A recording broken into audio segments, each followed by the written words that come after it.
What's up, Game Devs? T-Shan here, and welcome to episode 18 of Game Dev Loader, where I chat with the best people in the game industry 7 days a week. Make sure you subscribe to the podcast for new daily episodes filled with valuable information. And now let's chat with today's featured guest, Enrique Pina.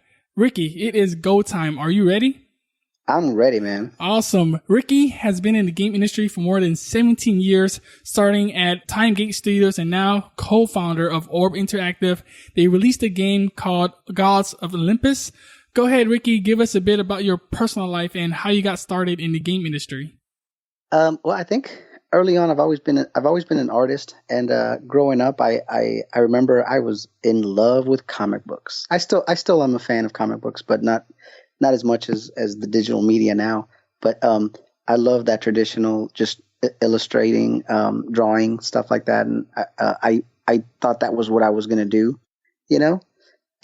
But my mom was like, that's nice, but you're going to need a degree or something to fall back on, you know? And I was like, okay, I guess I need to go to school, right? Because, you know, I pictured I'm just going to go draw comic books and get ready and just go find a job at Marvel right out of high school or something, you know? Yeah.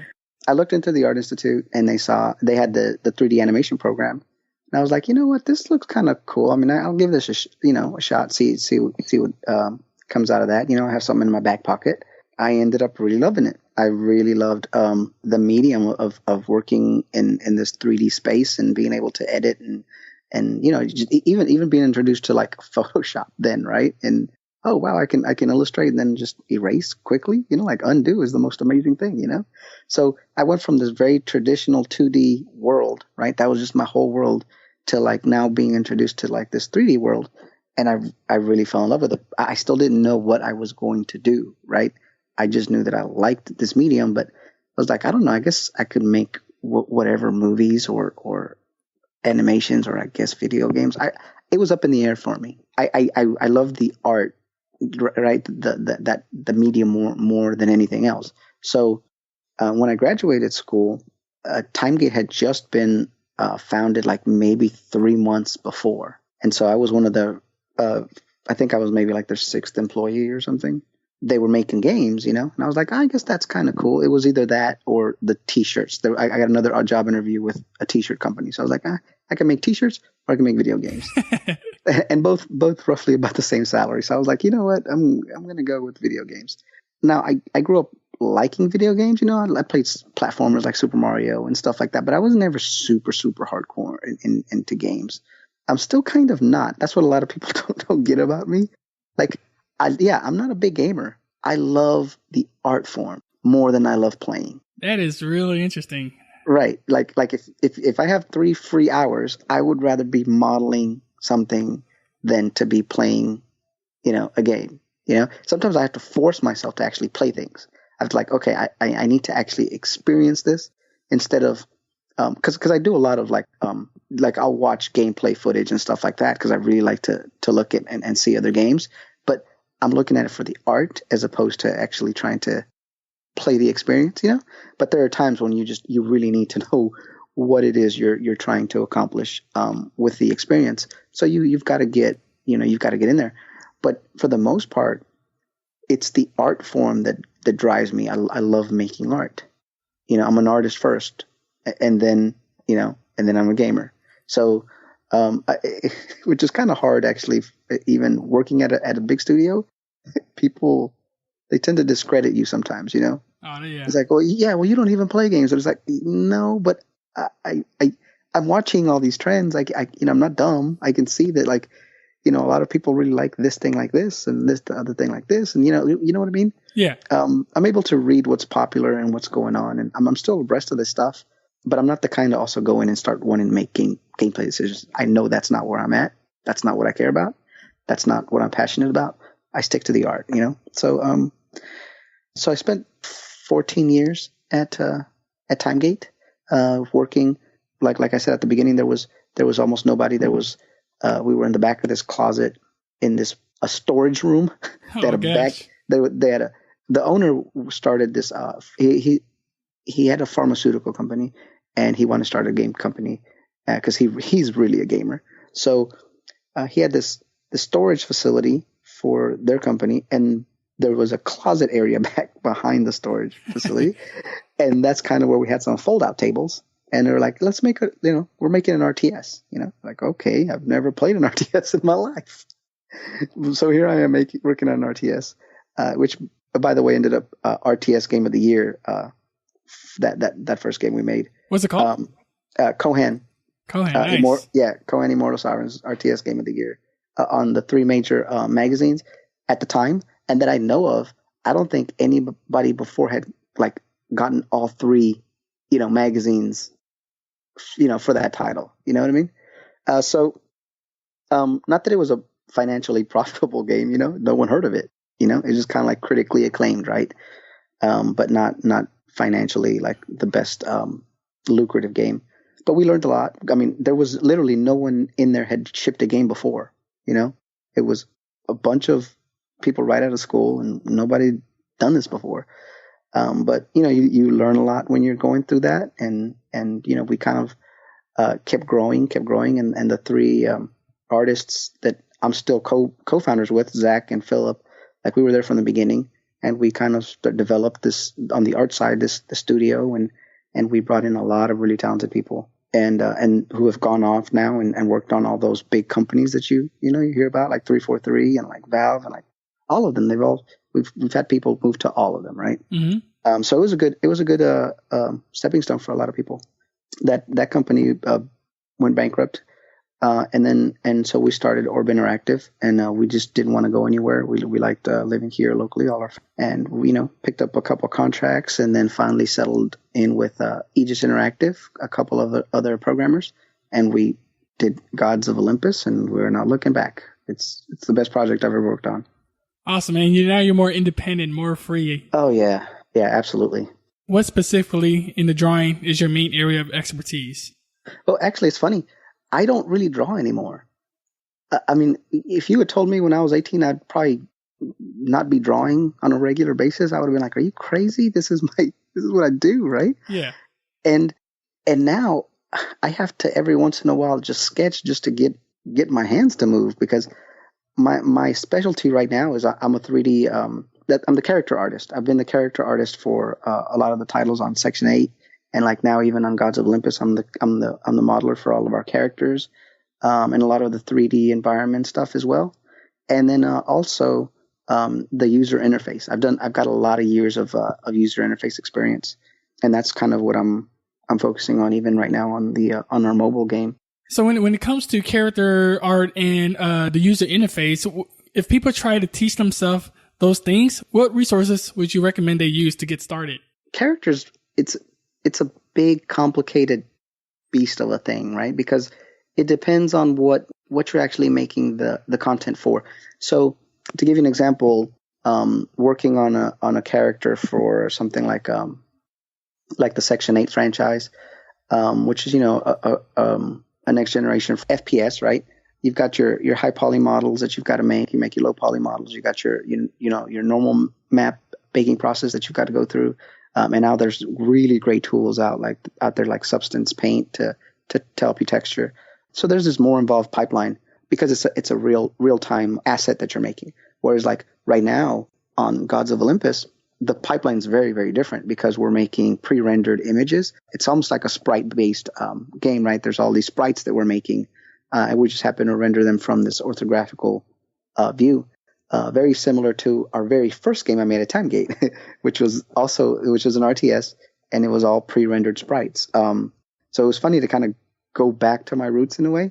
So anyway, since these assets are not real-time assets and they're pre-rendered, my pipeline's very different.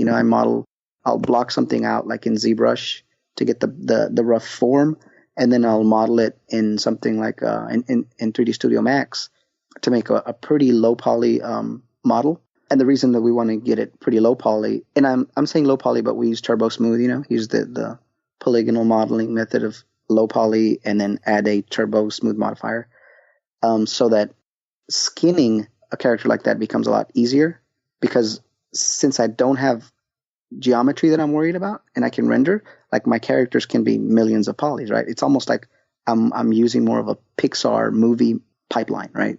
I can model them and use as much geometry as I want, because at the end it's just going to be rendered down to a still image. Mm-hmm. So it's a very different pipeline. I mean, it's kind of like different steps, but really the fundamentals that you learn are still kind of in all of these things.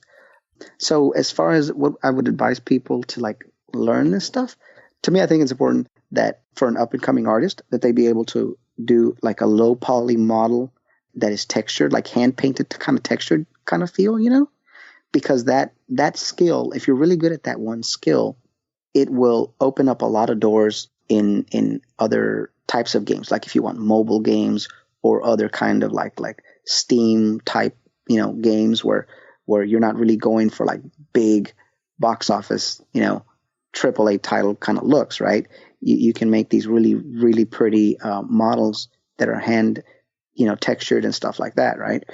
And then you also need to for the sake of being flexible, because you don't know what jobs are going to, get in front of you. You've got to also be able to do the I still call it the next generation, pipeline, right? High poly, low poly, bake all your textures out, and texture it, all that, so that, you've got your PBR shaders on it, and being able to show that off in an engine like Unreal. And I think those two are actually probably the most common things that will get you employed, whereas what I'm doing right now is probably less common, of modeling in the kind of like Pixar way, Mm-hmm. Which, by the way, we're in an old version of Mac. We're still working on Max 2014. So we're using Turbo Smooth as opposed to like Open Subdiv, which is really what we should be using for the type of art that we're making. But we just haven't upgraded. What's the holdup? I don't know. We're just it's kind of like, we don't really need to. It's nice, but we're like, we can manage. Yeah. So maybe in the future. Yeah, in the future. I mean, because we're it's a small little shop we got, right? We've got six employees, 5 of which are actual developers. So there's 3 artists, 2 programmers, and we've got a really good looking title out. Overall, what would be your key principles for better game development? To me, it really is having a passion for the medium that you're working on, right?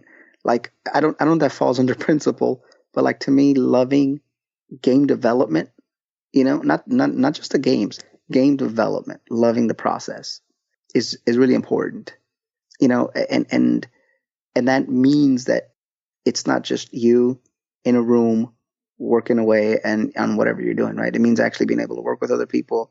It means understanding how the whole thing, like how a game is made, so that you can kind of see the project down the road a ways to know, okay, you know what, I need to be working on this so that I'm not blocking this person, and I need to give this person this thing in time, and just being able to manage all that stuff. I think to me, that's helped me move up wherever I was, so at TimeGate, I like I said, Philip and Zach and I, we were always we've been either lead artist or lead, art director or creative director at one point or another, right? Like we've all kind of shuffled around, but being able to see the project holistically and what your role is in that project, I think it's pretty important. Yeah, definitely. Yeah, you have to have a overview of what the project is going to look like in the end. It gives you an idea of what things should look like in the end. And of course, things always change along the way, but at least you have that end goal in mind of what you're striving for. Yeah. Yeah. But even further from just the actual looks of what it is, it's more like, how do you structure the project, right? What needs to happen? Like to give you an example, the reason that we joined up with Aegis Interactive, and again, they're just 2 programmers, and they actually, it's a funny situation with them. We worked with one a long time ago, and that's how he kind of knew about us. And he reached out to us, and he said, "I got a friend who's always wanting to get into games, and I kind of want to get back into games." So they recognize that they on the art side they're not going to be able to manage any of it, right? So if they wanted to start a studio, they could outsource the art, but at the same time that requires one of them to be managing what they're getting, or to even tell people what it is they want. And they know that's not something they can do. So they were like, if that's why they like the appeal of joining up with us, because we were just all three artists and we were, the art directors and stuff at a big company. So what they knew was we were going to be able to jump in and know what needed to happen right away. What were the first things they needed to do to tackle a project like this, right? We need to be able to establish a consistent, lighting scheme, a consistent, camera, like all of these things that structurally needed to be in place so that, the artist could bounce around and do that kind of work, right?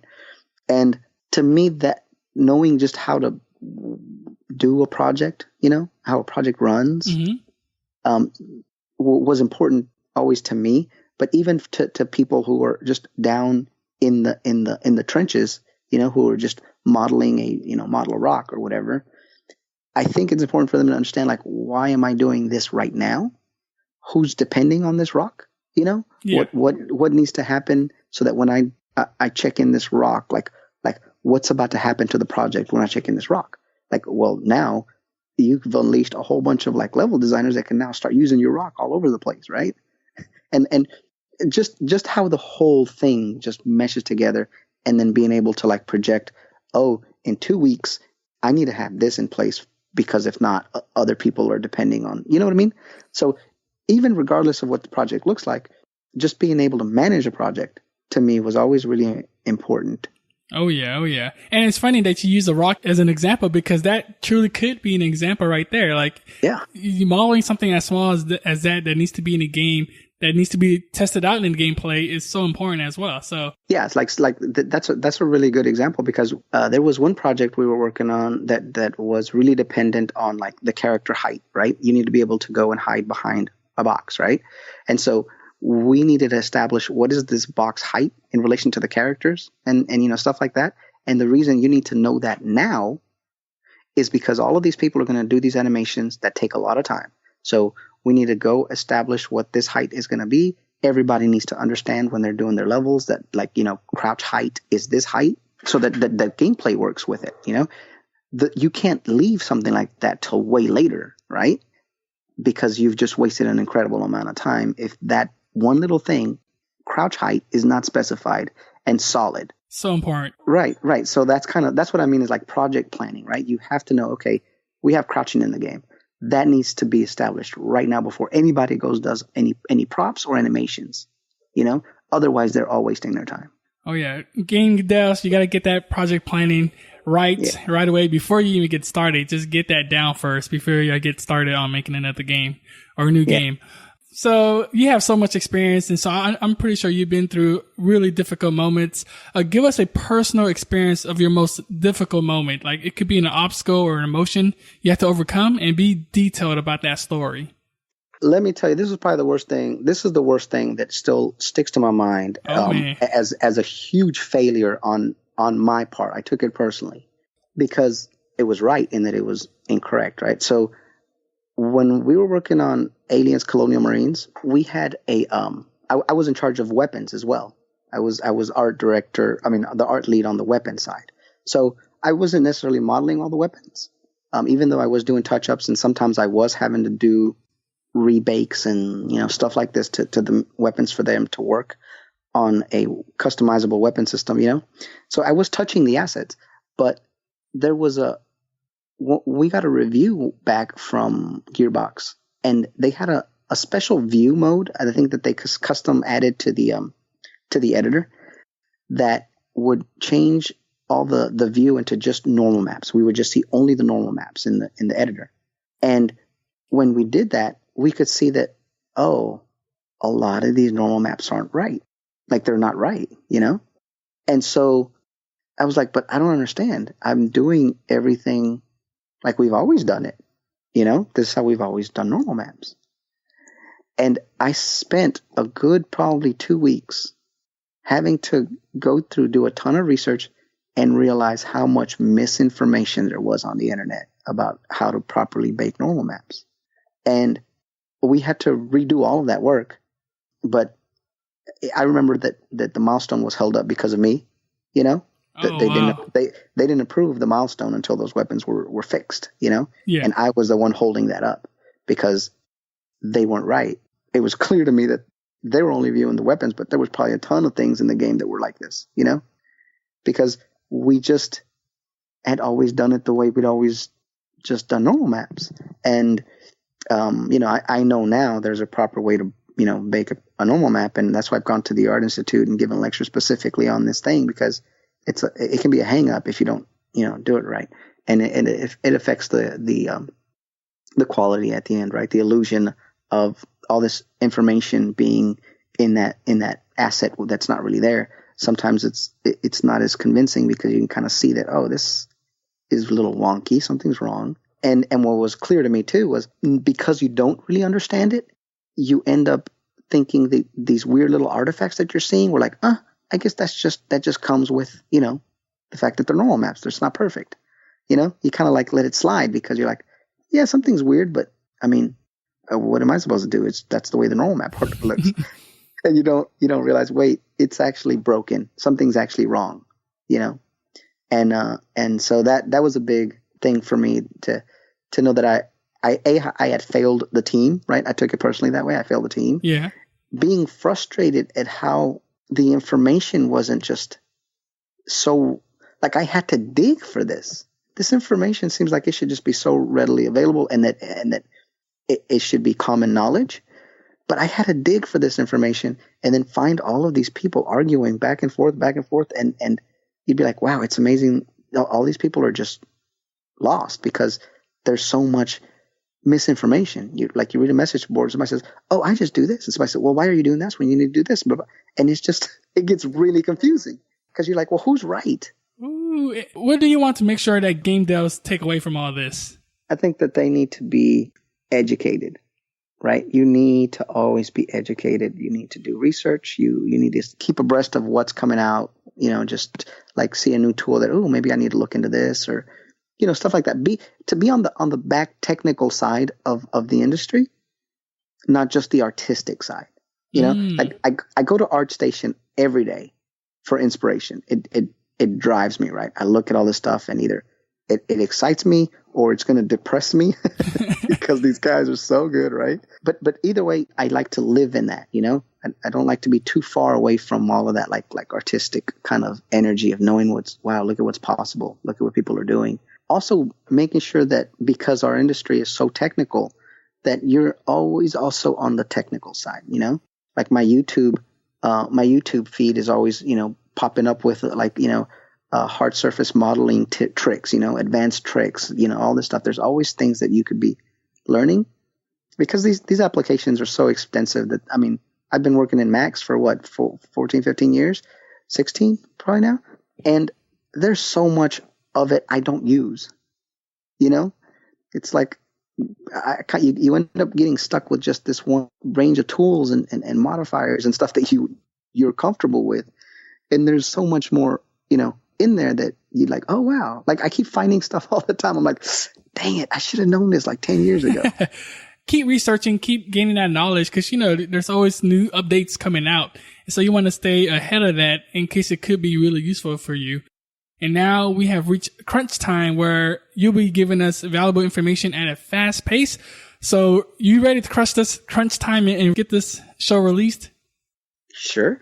All right. Yeah. So what was holding you back from becoming a game developer? For me, it was just not even knowing that that's what I wanted to be. Yeah. That's a legit reason too. Yeah. And, yeah, but I think for a lot of people, from what I've seen, I talked to a lot of students, what keeps holding them back from being a game developer is because they're not sure what they want to do. They think that they want to be a designer, or they think they want to be, a something else. Oh, and a game artist. It's like, I'm sorry, you're gonna have to pick one. And a lot of people think, oh, well, I can maybe get into being a game designer by way of being an artist, No. And it's like, no, it doesn't work like that. The amount of time you need just to be a marketable asset to an art team is so much time. There's just so much time invested, and you have to invest that time in yourself. And, I'm sorry, you're going to have to stop playing that MMO for a few weeks. You're going to have to work on some art and put all your money in that one basket, right? Because you've got to do it. You got to do it. What's the best piece of advice you've ever received? I think it was a article I read about John Lasseter at Pixar. And it was a philosophy that he stole from, or borrowed, I should say, from Ed Catmull, which was make your mistakes as fast as possible. Ooh, yeah. And that is what I always try to do. Is like if you're start tackling something and it's a new thing to you, figure out where are the places that I'm more likely going to fail, and let me go do those really quick so I can iron them and get them out of the way. You have to get through 100 really bad drawings to make that one good one. So you kind of have to get your mistakes out of the way, right? Start working at something that's going to be hard, make those mistakes, but learn from them. And then next time you're not going to make that same mistake, right? So you're going to make them. You have to embrace them. You have to love that you made a mistake, because that means that you just stepped up a notch, right? If you learned from it. If you don't, then, well, you're going to be making that same mistake over and over. But if you learn from that experience, then you just kind of stepped up a notch. And every little notch is going to make you a better artist. So, yeah, I love those mistakes. Embrace them. Run to them. Well, what's a personal habit that contributes to your success? I think always working. so like for an example, I'm always trying to be flexible in my art as well, right? So like if at TimeGate, for example, if I was working on a sci-fi game, then at home I would go home and work on like some fantasy, character, or vice versa, just so that I'm always being flexible and being diverse in my style as well. And whatever, kind of genre I'm working on. So I'm always working and always trying to keep it a little different, right? Like, so for right now, if everybody listening goes and sees the Gods of Olympus game, you'll see what I mean about the Pixar kind of looking style, right? Right now at home, I've got a personal project I'm working on where I'm working on this like undead knight that's like full of armor and like his face is covered up, but his teeth are all gnarly. And it's a very different, like, the texturing, the whole pipeline, everything's different to what I'm doing at work, so that I'm always keeping fresh skill sets. It's a commitment that, you have to love the art first. Next is share an internet resource like Evernote. The only things that I have bookmarked for me are like free resources. Like there's free HDRI map, like websites and stuff, ArtStation, again, I think that's the one website I always mention the most to anybody I'm talking to. It's such a rich, just library of all of these artists' work. That's amazing. And you can learn so much from that as well. And actually, I think the guy's name is Michael Dunham. Search Michael Dunham ZBrush plugin. You'd probably find the name of what I'm talking about.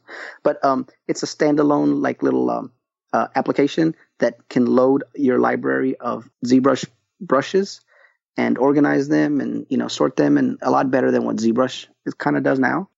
So that was a pretty cool, handy tool that I've just gotten, and I think would be beneficial to people that are really in depth into ZBrush. Yeah, and next it's a big question, so take your time if you need to. Imagine you woke up the next morning in a brand new world and you knew no one. You still have all the experience and knowledge you currently have today. Your food and shelter is taken care of, and you have a laptop. What would you do step by step on the path to become a great game developer? I would just build Portal from scratch and say I made it by myself and be a millionaire. Yeah, I don't know. I would definitely still find a way to do what I do now in that, bring it in somehow. You know what I mean? Oh, yeah. Oh, man. I love it. Yeah, I love what I do. I love what I do. Just in your voice, yeah, you love it. All right, yeah, appreciate it. Now we're coming at the end of the show. Give us a parting piece of guidance and how we can connect with you. My ArtStation is up there. So ArtStation, you just type up Enrique Pina. I'm trying to post as much as I can, but some of these projects take a while since this, work is time consuming. All right, yeah, check them out at ArtStation. Thanks again, Ricky. We really appreciate it, and we look forward to your work. Until then, we will catch you next time. Thank you. All right. Thank you, Game Devs, for listening. And remember that knowledge is only potential power. Execution is the game. So equip yourself with the best loadout and take action today. Go check out GameDevLoadout.com for all the resources. I highly encourage you to contact me as well, because I would love to hear your thoughts on the show. And if this podcast inspired you, I would greatly appreciate it if you spread the word to help the show grow. Until then, join me on the next episode. T-Chan out.